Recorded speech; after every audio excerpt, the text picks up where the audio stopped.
we are very happy to welcome back Chiara Mingarelli, whose academic career has taken her multiple times around the globe, starting in Canada at Carleton University, then going to a master's in Bologna, then finally a PhD in Birmingham, and then next starting as a postdoc, a Marie Curie fellow at Caltech, but not always at Caltech, sometimes in Iran, and then splitting the difference and coming to New York to be a Flatiron Fellow for 6 years, part of which was as faculty at Connecticut before now coming this fall to Yale. And she's going to tell us about exciting results in gravitation. Wonderful, thank you so much. And I'm really happy to be back. All right.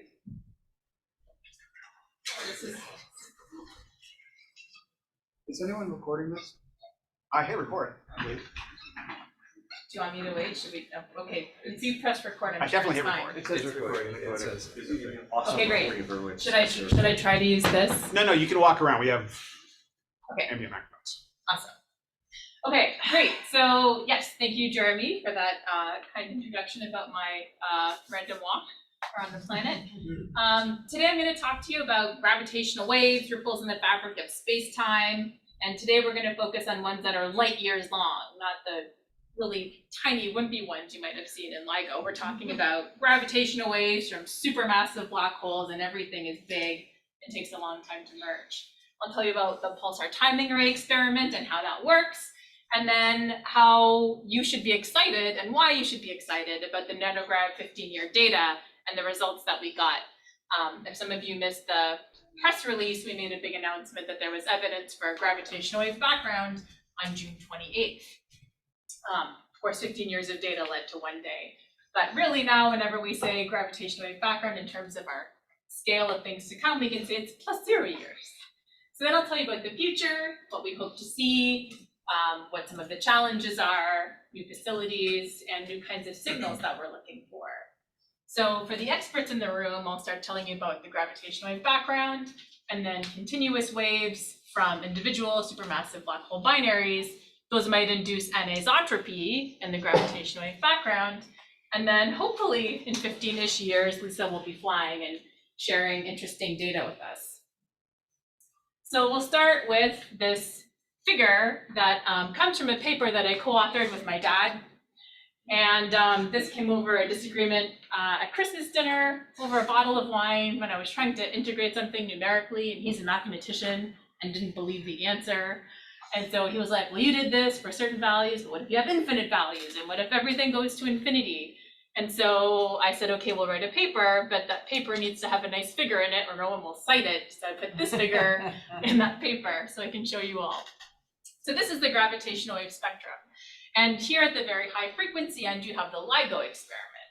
Now, LIGO is sensitive to gravitational waves that are roughly hundreds of hertz to a kilohertz. And before this summer, they were the only gravitational wave detector. Sorry. What did I do? It's not you.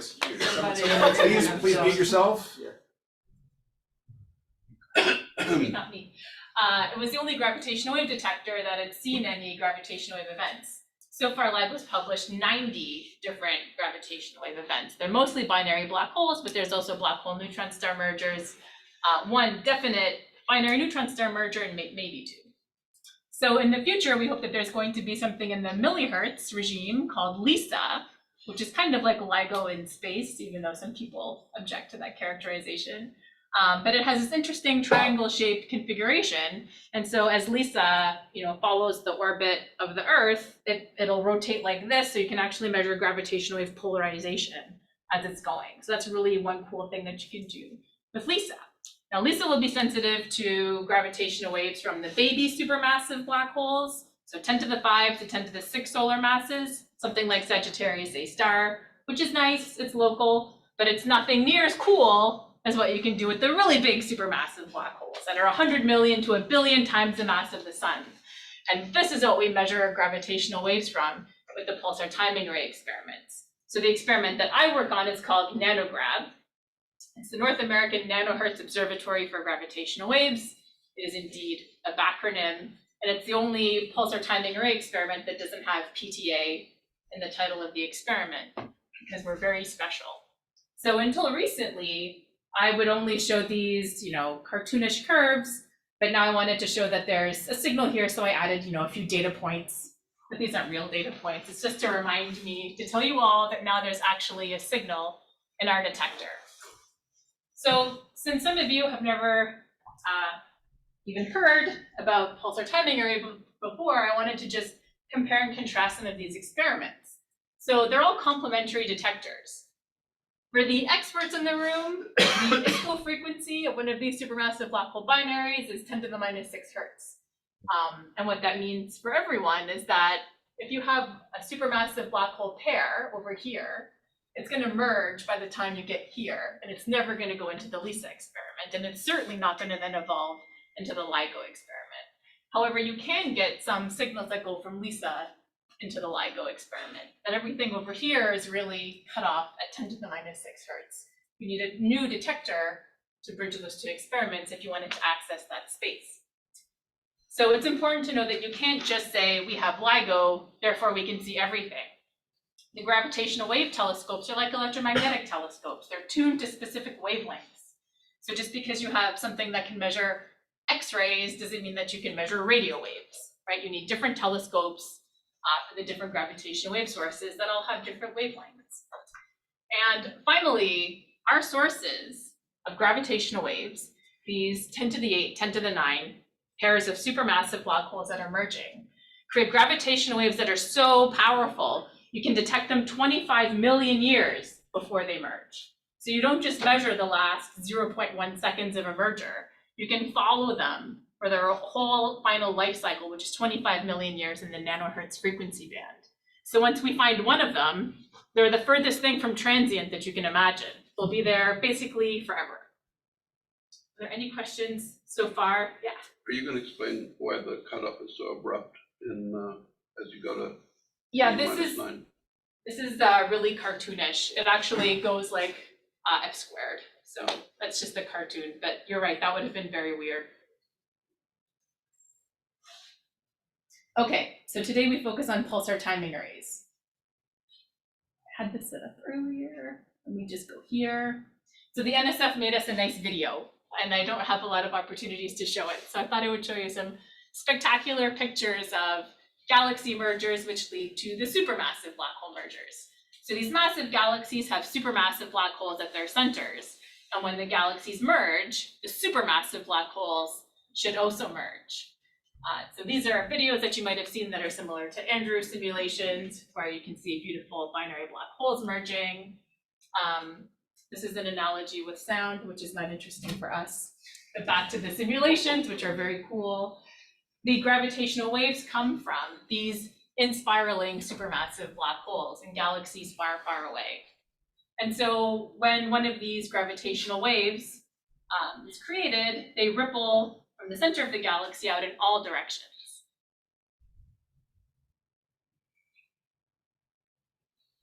There's really cheesy music in the background, but I didn't think it was wise to play it.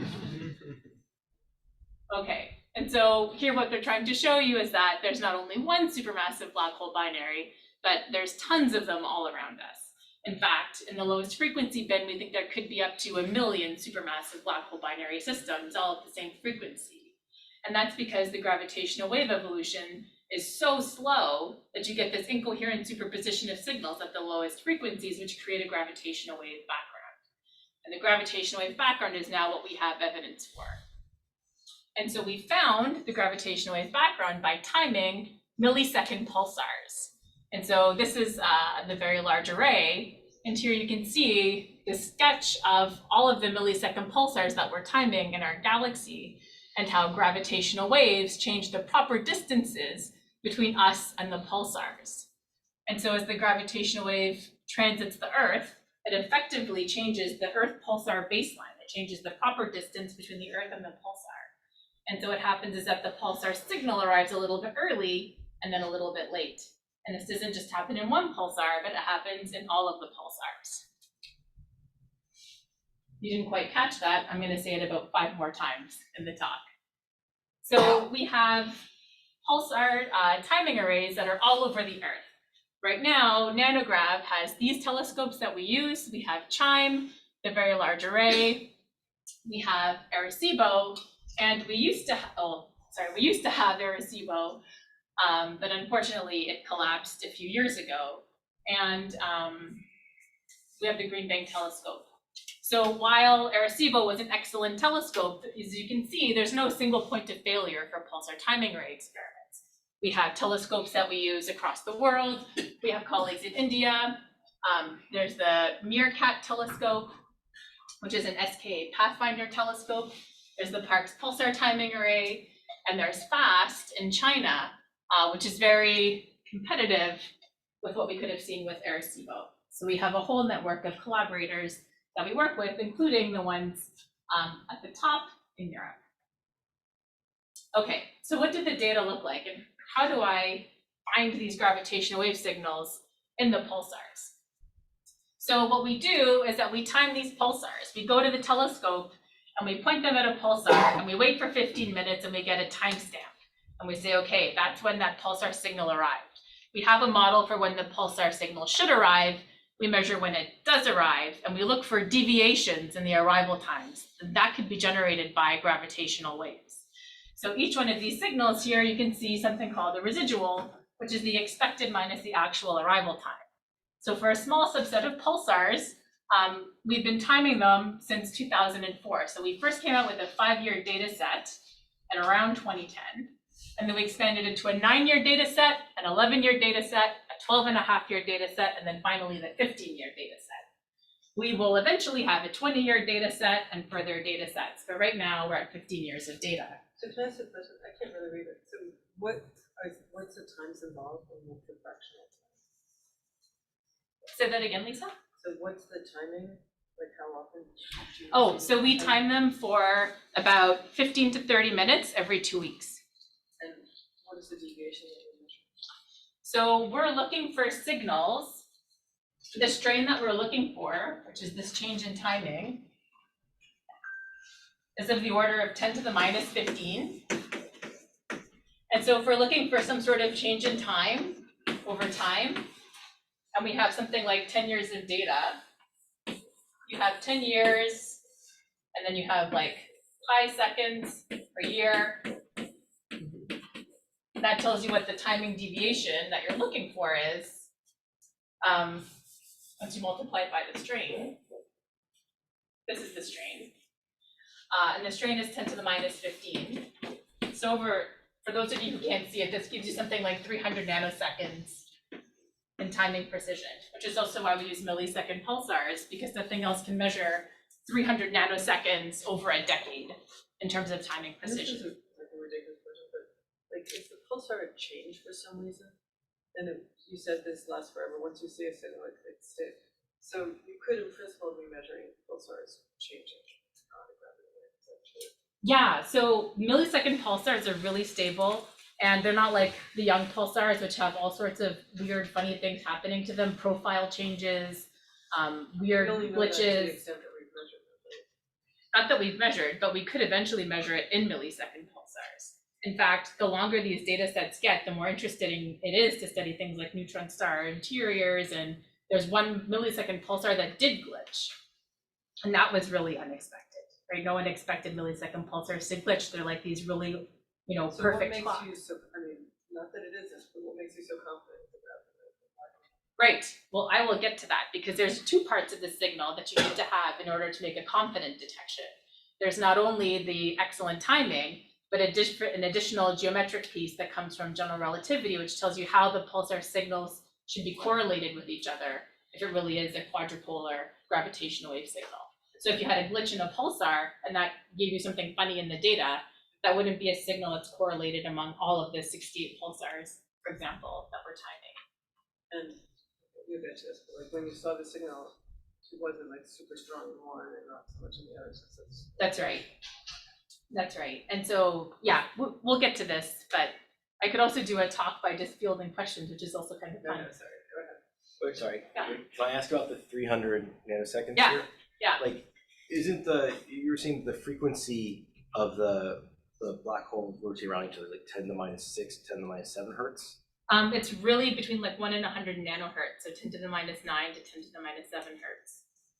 that doesn't factor into this direct calculation. Well- So what I was doing here was just saying that the strain that we're looking for is of the order of 10 to the minus 15. And we know this from doing other astrophysical calculations of what the signal strength Right, think but if should the be. period was, say, 10 to the 6 seconds, then the strain would go up for 10 to the 6 and then down for 10 to the 6, right? Like you wouldn't be integrating over, you'd be looking for something oscillated, you would be looking for an absolute Right, change. well, you're looking for some sort of, I mean, yes, so you're looking for this kind of strain signal, you're looking for a change of 300 nanoseconds over a decade. Right.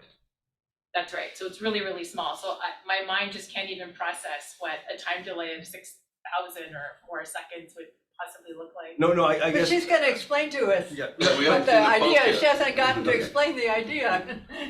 like, are you above or below the Nyquist frequency for these? Yeah, it's fine. Like the Nyquist frequency comes from the very high frequency observations, which sets the cadence. So that's 1 over 2 weeks. That's at the very high end of our observation. So that's all folded in. Okay. All right. What I'm trying to describe here is the data set. And so what you can see here are these residuals, and you're looking for a gravitational wave background signal that'll pop out once you cross-correlate all of these residuals. Because the gravitational wave signal should be the only thing that's common in all of these data sets. Any kind of noise, as Lisa was asking about, is not correlated between different pulsar data sets that are 15 years long. And so that kind of signal, while astrophysically interesting in itself, doesn't hinder our ability to detect these gravitational waves. So in the NANOGrav 15-year data, we have 68 of these millisecond pulsars.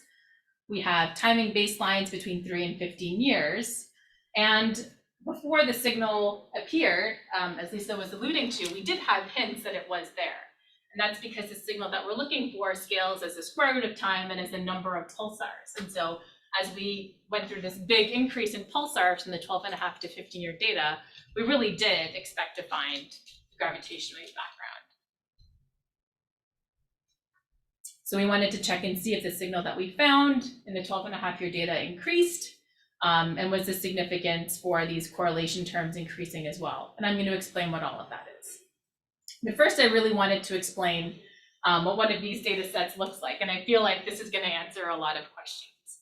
So here we look at a pulsar called 1713 plus 0747, and we started timing it in 2004. And what you can see in the different colors are the different frequencies at the radio telescopes that the pulsar was observed at.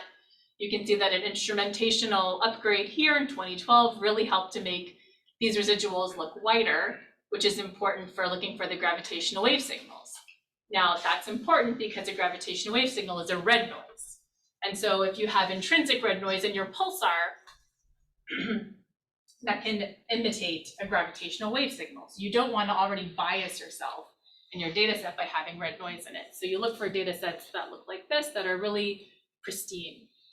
So what you do with these data sets is that you cross-correlate them with each other. You take each one of these time of arrivals and you cross-correlate it with another data set. So you take this time of arrival and you cross-correlate it with one from another pulsar and then another pulsar and another pulsar. And out pops this cross-power spectral density term here. So this is pulsar A and pulsar B. So when you carry out this cross-correlation between all of your pulsars, there's really two important things that pop out. One is this amplitude of the gravitational wave background, which is called the characteristic strain. And then we have this angular correlation function, which is the Hellings and Downs curve. So this was really what we were looking for before announcing that we had evidence for anything. Because a lot of things can create red noise in really long data sets, but only general relativity can predict this quadrupolar term, which I'll explore in the next slide.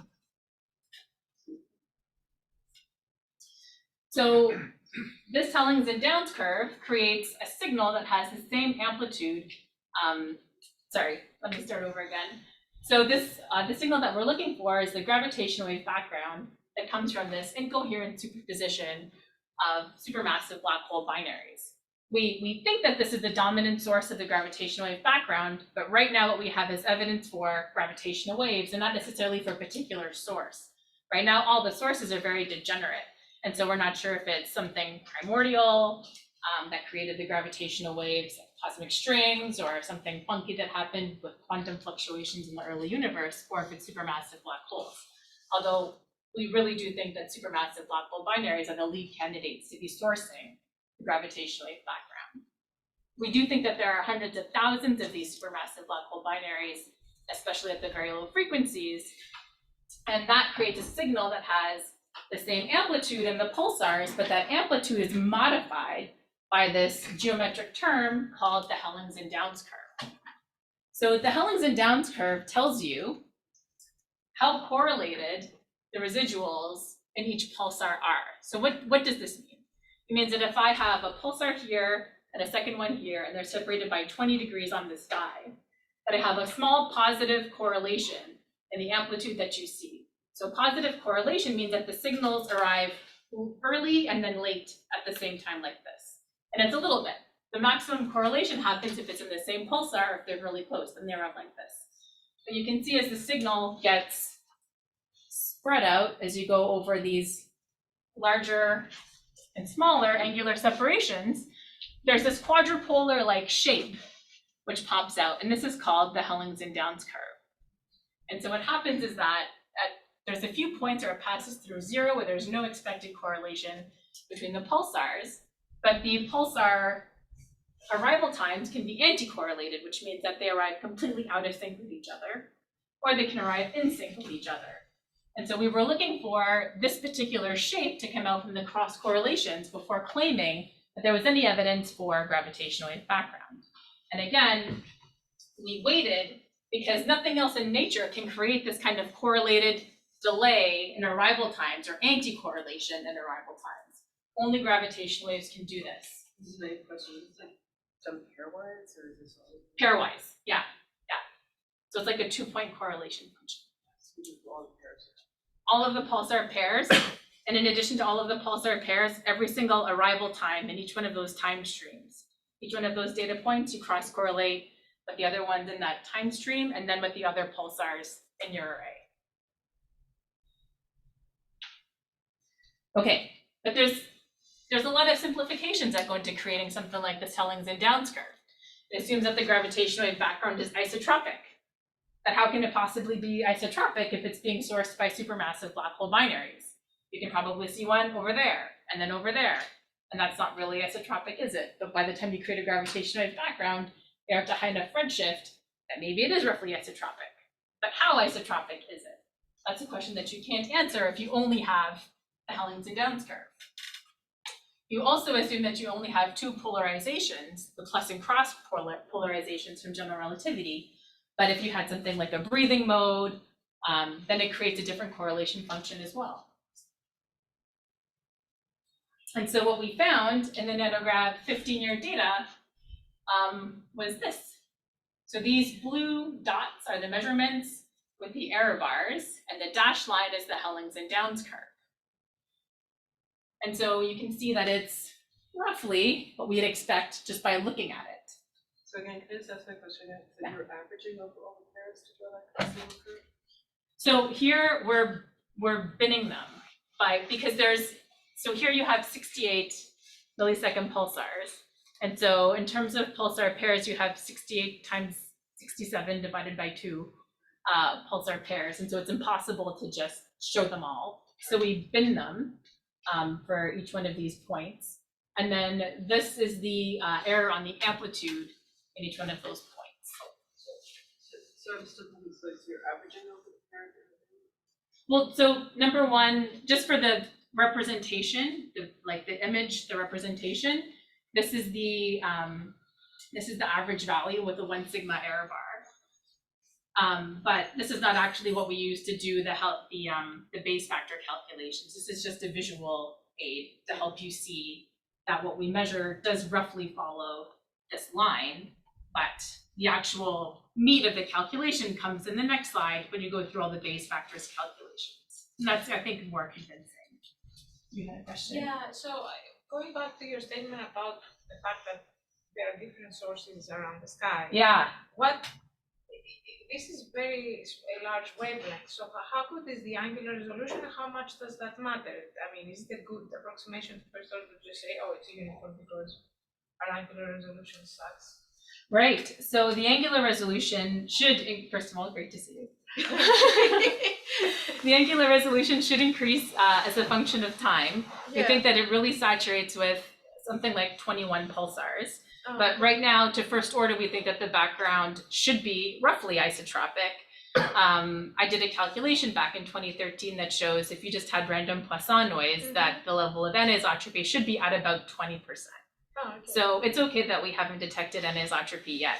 But as I'll mention a little bit later, but spoiler alert for anyone that likes early universe physics, that we don't expect there to be any measurable anisotropy for a primordial background, especially if the fluctuations that you're looking at are something like 10 to the minus 5, right? Right now, what we might be able to see in a few years is something at, at a level of a fifth of the monopole, but certainly nothing much smaller than that. Yeah, so right now it's an okay approximation, and as a detector gets better, we'll create better and better maps of the gravitational wave background. Sorry, that 20% was Poisson noise given the number of pulsars that you have in the data set? So the 20% is just saying if I have some number of supermassive black hole binaries in this part of the sky, and then in that part of the sky, how much anisotropy would I get by comparing the expected value of supermassive black holes here and supermassive black holes there. It doesn't have anything to do with the number of pulsars. It's just like if I simulate nature. Oh, sorry. What does nature number of look like? binaries, that's what I meant to say. I said the number of binaries. Yeah. The 20% is for the number of binaries you expect there to be, or doesn't the answer depend on that number? Or? It does. And that in turn depends on the gravitational wave frequency. Yeah. And so at very low frequencies, you get that pileup of binaries that makes the background. And the anisotropy is going to come in at the higher frequencies where the stochasticity of the background is breaking down. You start having the individual runaway supermassive black hole mergers. And by runaway, I mean it might take them only 100 years to merge. Okay. So how many would give this 20%? And so how many binary mergers are you sensitive to right now in terms of numbers? How many do they contribute to the signal?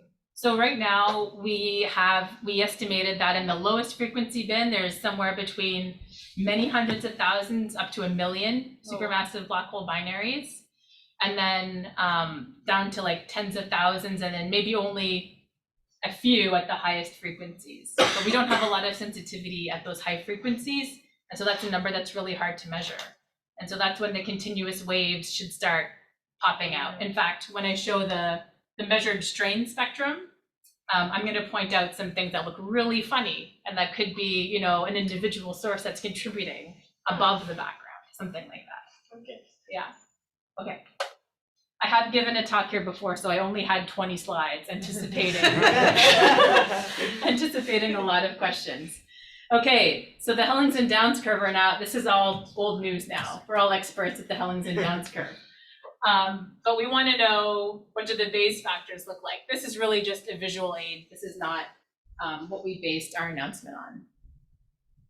So this is a kind of Bayesogram, and for those of you who are Bayesians, I think you'll like it. So we have different models here that we're comparing. So number one, is what we're seeing just intrinsic pulsar noise, or is this the same red noise in all of the pulsars? So that's the first step of trying to understand what the signal is. You use this term red noise. I think it's what engineers call NANOGrav noise. And I guess it's in the signal. We didn't see a picture of what the pulse is coming in, but I think Ed Grove wrote a paper about how you deal with NANOGrav noise from these binary systems. It's like it comes from the source itself, the noise. That's what you're talking about. So it's within the source, within the binary. So, all right, there's a few different things that, there's three things. What do you mean by red noise? Yes, so red noise in this instance means the red noise that comes from the gravitational waves that builds up as a function of time. So now I'm talking about red noise from the stochastic background. And that could be a little bit confusing because you're right that the pulsars themselves do have potentially red noise in them too. But the pulsars are the detectors that we're using to look for the gravitational wave signals. So there are, you're right, this is a really good question, 2 sources of red noise, but the red noise and the pulsars shouldn't be correlated. And that's really what this is asking. Is this just noise in the pulsar, Or is it the same noise in all the pulsars? And that would be a red flag, right? Because how can all of these pulsars that are separated by thousands of light years in our galaxy have the exact same red noise signature in them? And so we're trying to figure out, is it pulsar noise or is it something else? So we're really sure that it's something else because the Bayes factor is 10 to the 12. We're pretty sure that that's okay. And then we have to ask, okay, so now it's red noise, but is there evidence for this Hellings and Downs curve in addition to this being a common red noise? And the answer is yes. So if we look at the most sensitive frequency bins, chances are almost 1,000 to 1 that we've detected the Hellings and Downs correlated red noise, which is exactly what we were looking for. If we go through all of the frequency bins, and there's 30 of them, including ones that only have noise in them, then you get closer to 225-ish, 300 if you're feeling lucky. Okay, and then you can ask, are there other weird and wonderful things going on? Now that I have the Hellings and Downs curve that's popping out, is there anything that could create a dipole or a sinusoid or a monopole? And the answer for that is no. So right now, we're right here. We know for sure that there's this Hellings and Downs curve. It follows this quadrupolar correlation that's predicted by general relativity. It has an amplitude that's the same in all of the pulsars. And so this is why we think that there's a gravitational wave background that's manifested in the data. I'm just gonna leave a moment of silence. All right. All right. Okay, so I talked a lot about the Hellings and Downs curve, but I didn't really talk about the characteristic strain.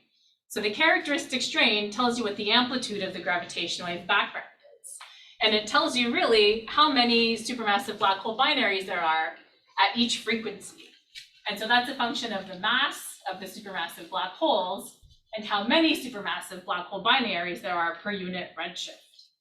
And so when we measured the gravitational wave background, what you can do is do the inverse problem and say, well, this huge integral gives me some amplitude, and that amplitude varies as the frequency to the -2/3 power law.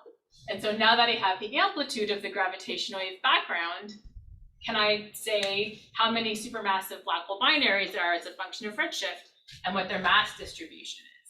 And this gives you access to supermassive black hole demographics that you cannot access any other way. For those of you who study cosmology and are not, don't really care about characteristic strain, it's related to omega GW. And just to bring it all home again, the characteristic strain is related to these cross correlations in your pulsars right here. So the other interesting astrophysical result that comes out of this evidence for the background is that this amplitude varies as a function of frequency, but the way that this happens depends on how the supermassive black holes are merging. So if you just have the f to the -2/3 power law, which is the simplest possible case, where supermassive black holes are evolving by radiating gravitational waves, you have this black line. This is your vanilla universe. But if you want to make it spicy, you can say, well, what if we don't actually know what the black hole masses are? What if there's errors in your M sigma relation or MM-Balls relation, or the way that you relate your supermassive black hole to its host galaxy? Then you get this amplitude of the background that can vary up and down in this green band. And then if you want to get really spicy, you can say, well, how do we even know that gravitational waves are making these supermassive black holes merge? Aren't these in the centers of galaxies? Isn't there gas? Aren't there stars? Can't stars be slingshot off the orbit of one of these binaries and carry away energy and angular momentum?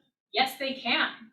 And in fact, not only can they, but when they do, they deplete the strength of your strain spectrum here, because those processes are much more efficient at making your black holes merge than just gravitational waves.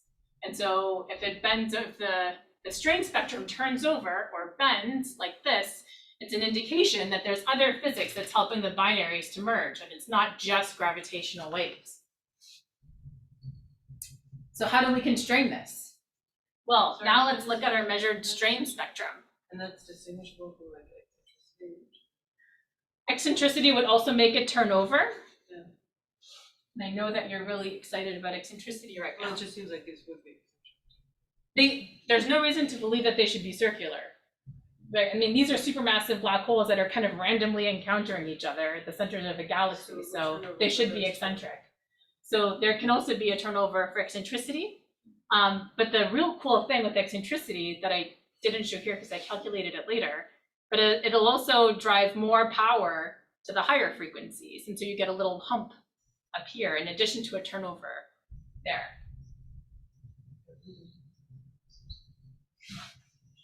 Okay, so these are the measured strain spectra from the NANOGrav 15-year paper. So here's our friend, the characteristic strain, and here's actually how well we measured the gravitational wave signal in every frequency bin.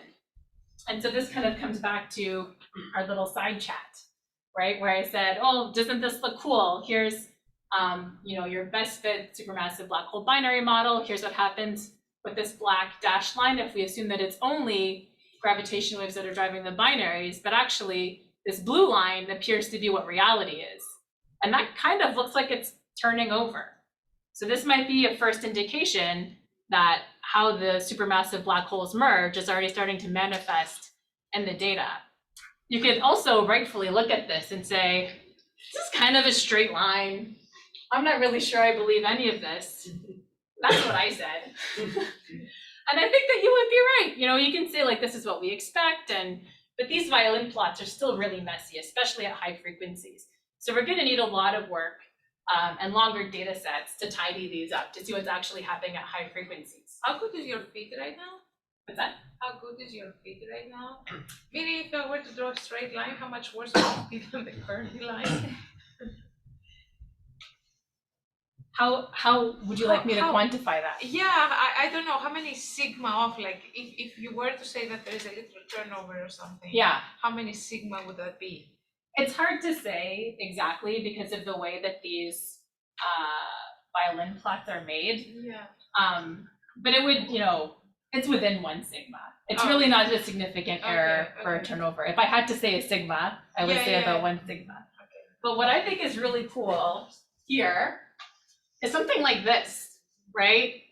Like, this is way above where it should be. If this is where I expect, supermassive black hole binaries to go as they evolve in frequency, then what on earth is this bin doing so high up above where the gravitational wave background is?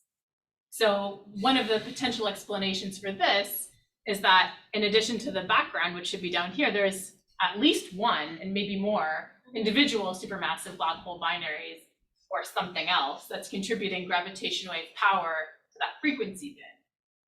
These ones all kind of look funny, but one of the things that I'm doing right now is taking all of the previous data sets and re-binning them so that they all have the same bins, because the bin size goes as 1 over your observation time. And so each data set has slightly different binning. But I'm re-binning all of them to see if this thing is like slowly rising up or if it's a noise term. And if it's a noise term, then we know how to work on it. But if it's astrophysical, then that could be the first manifestation of an individual supermassive black hole binary. But maybe not. We'll have to see. So one of the most cited papers that came out of the NANOGrav 15-year dataset was the new physics paper. And that's because if you take these vanilla models of the gravitational wave background and you say, okay, what if I don't think it's only supermassive black hole binaries that had that f to the minus 2/3 power law, which in gamma space is this dashed line here. But what if I say, but there's something else happening? So I allow that spectral index to vary. And now this allows for cosmic strings, primordial backgrounds, and other sorts of exotic things to enter into the picture. So Holodeck is a software package that my colleagues in NANOGrav developed to do, random realizations of the universe to predict what the amplitude and the spectral shape of the background should be. That's what we simulated, and this is what we measured. Thank you. That is the correct response from the mouth of babes. Yes, that is right. Well, you said with great affection. So what on earth is happening here? So my colleague Kai Schmitz, who's at CERN, did this really in-depth study of what on Earth could also be contributing to the gravitational wave background. We think that it's pretty irrefutable that it comes from supermassive black holes, but there could be an and. What if it's supermassive black holes and cosmic strings, or and something primordial? Then what happens is that you have new physics that are manifesting in the background. So in the paper, there's all of these shorthands. I wrote out what they are here on the bottom. You could have inflationary gravitational waves, scalar-induced phase transitions, cosmic strings take up a lot of space. Some people study cosmic strings, and domain walls over there. What I think is really interesting is that the cosmic superstrings have base factors of almost 100 to 1 of being what's really sourcing the gravitational wave background in addition to supermassive black holes. How are they different than other strings? The superstrings. Yeah, they're super.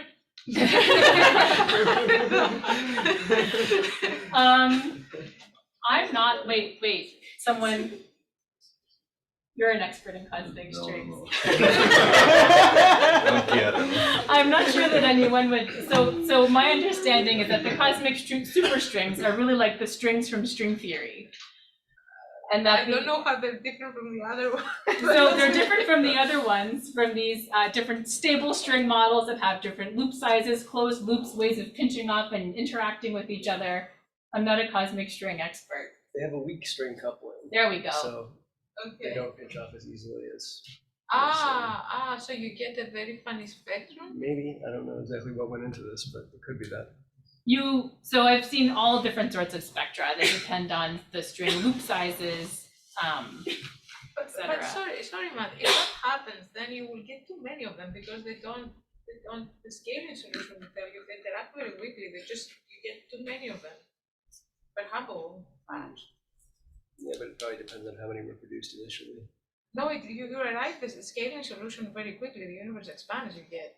Even if you have one, you will reach the scaling solution pretty quickly. Well, Anyway, yeah. it doesn't matter. Anyway, it's they're apparent, super. they're super. That's the answer. And that with the scalar-induced gravitational waves seem to be something that's very interesting that's showing up now. My personal take on this is that some advanced noise modeling and the pulsars will get rid of this, but right now it's interesting. You can't say that it's not there. Okay. So what's next? Can I present some of the mass spectrum, the mass function? Yes, I'm actually, this is for supermassive black holes. Yes, so actually this is right what I was gonna say. Okay. But you can ask me and then I can show you the answer. Okay. Go ahead, ask me. So some of you might be wondering, what can I say about the supermassive black hole mass function, or what is, for example, the minimum mass of black holes that's contributing to the gravitational wave background. So if you remember the strain equation that I wrote earlier had as inputs the number of supermassive black hole binaries per unit redshift and their mass, and also you're integrating over some volume. And so what my student did last year was to say, now that we have this measurement of the gravitational wave background amplitude, can we then decompose it into all of those different terms? And so the answer is yes. So it looks like the minimum supermassive black hole binary mass contributing to the background is about 10 to the 8 solar masses, which is not surprising, but it's the first measurement of this. And that there's about 10 to the minus 6 supermassive black hole binaries per megaparsec cubed. And so this might also vary as a function of redshift, and would really start to give you the supermassive black hole mass function. And that's a paper that's submitted right now that I don't have the figure for in this talk, but I can show you after. If you give me a glass of wine, I might even show you the proofs. Okay. Where's the wine? Where's, oh, wait. Upstairs. The grad students know. One plate up. All right, so yes, so the gravitational wave background, you can then decompose into these interesting astrophysical elements. And people who study supermassive black holes like to know these things. And so then what else is next? Well, we want to look for the individual supermassive black hole binary systems. And this is a paper that one of my students, who's now at Columbia, wrote, Chung Shin, for myself and Jeff Hasboon, and we were trying to figure out if any of the active galactic nuclei that we see that have these periodic light curves could potentially be tracing supermassive black hole binaries. And so Andrew and his collaborators have written lots of really famous papers that show how you can have binary light curves that trace supermassive black hole binary activity. And what my colleagues and I showed is that if you know the sky position and the period of your gravitational wave source, you can do an order of magnitude better in your gravitational wave searches. And so knowing where to look by looking for these periodicities and then doing targeted searches is, I think, the way that we're going to find the very first supermassive black hole binary systems. So here we have a few interesting candidates superimposed on the old NANOGrav 11-year data. It was the best we could do in 2021. And then we projected what this would look like in 2025, and then with the square kilometer array. And so this is the minimum strain that we'd be able to detect with an SNR of 3. And so what's really interesting is in the future, we'll be able to reach strains of a few times 10 to the minus 17, but pretty much all over the sky. Even though this color map looks like it's varying, if you look at the bar here, you go from 4.7 to 5.3. That's basically uniform sky coverage with full SKA. So targeted searches are the way forward for the individual systems. And I'm actually carrying this out right now with one of my grad students. What we did predict is that we should be able to find around 12 supermassive black hole binaries by the end of the decade, if they really are sourcing the background. And those will induce anisotropy in the gravitational wave background, whereas the primordial sources of gravitational waves would not. Those would be really isotropic for a very, very long time. So anisotropy in the background will really be able to tell us if the source is astrophysical or if it's primordial. And so what would one of these anisotropic maps look like? Well, here's a realization of what the local universe would look like. And if there were a bright source, you'd be able to see it in the center, making a gravitational wave background map with some small splotches. But if you didn't have something bright and nearby, you get something that looks a little bit like this. And back in 2013, I showed that the level of anisotropy in this kind of map should be roughly 20% of the monopole. You can also look at the angular power spectrum of that kind of map, and it also shows you that it's about 20% of the monopole. For those of you that have used the HealPick software, this kind of Gaussian drop is just from a smoothing function. It's not real. So this should really just be flat. So constraining anisotropy is interesting because it'll tell us that the background is astrophysical, but if it is all Poisson noise, we'll be able to constrain the source population as well. And so the way that we look for anisotropy is by modifying the Hellings and Downs curve. It implicitly assumes that the gravitational wave background is isotropic, but that can't be right. And so in 2013, what I did is that I said, well, what if it's anisotropic? I'm just going to do like everyone does with CMB stuff and decompose it on a basis of spherical harmonics, and then redo the calculation for the Hellings and Downs curve. And you can see that you get completely different looking correlation functions. Here you have the correlation functions for dipoles, and then for quadrupoles, and then for octupoles, and so on and so forth, but you have to stop somewhere. And then here, Mark Kamiankowski and his group started to look at, what does this look like for different theories of gravity? So for example, if you had a breathing mode, your Hellings and Downs curve, instead of looking like this, red curve would look like this green one here, right? And that looks really different. So now you can use pulsar timing arrays to constrain these alternative theories of gravity, or in the case of the breathing mode, it's an extension, because you would have plus and cross and.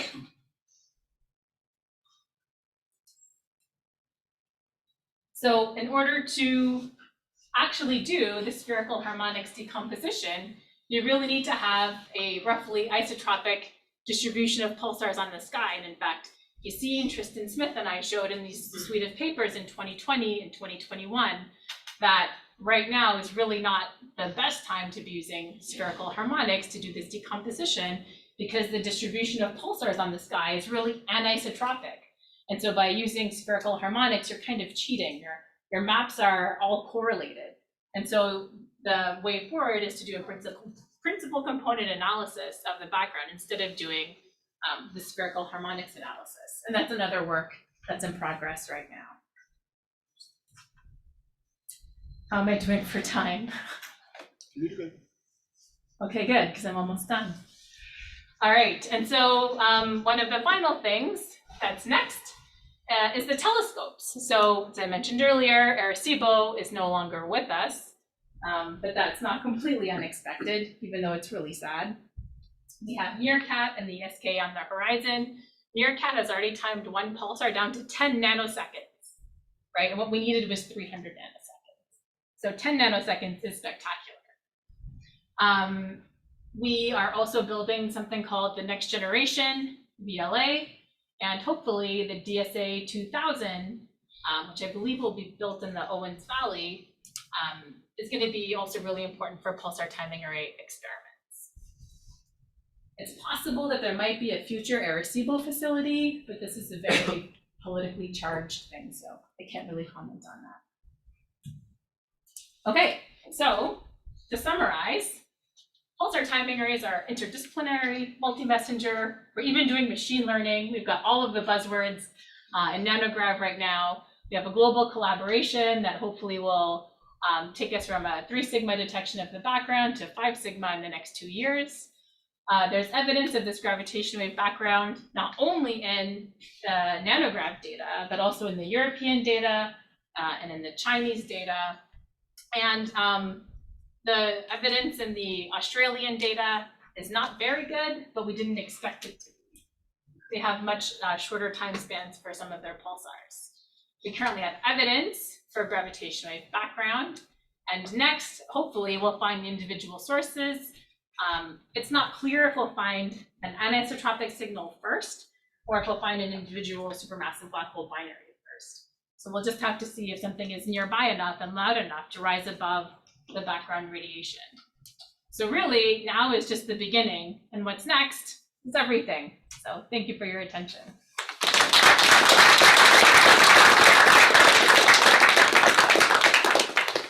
I have no idea what time it is.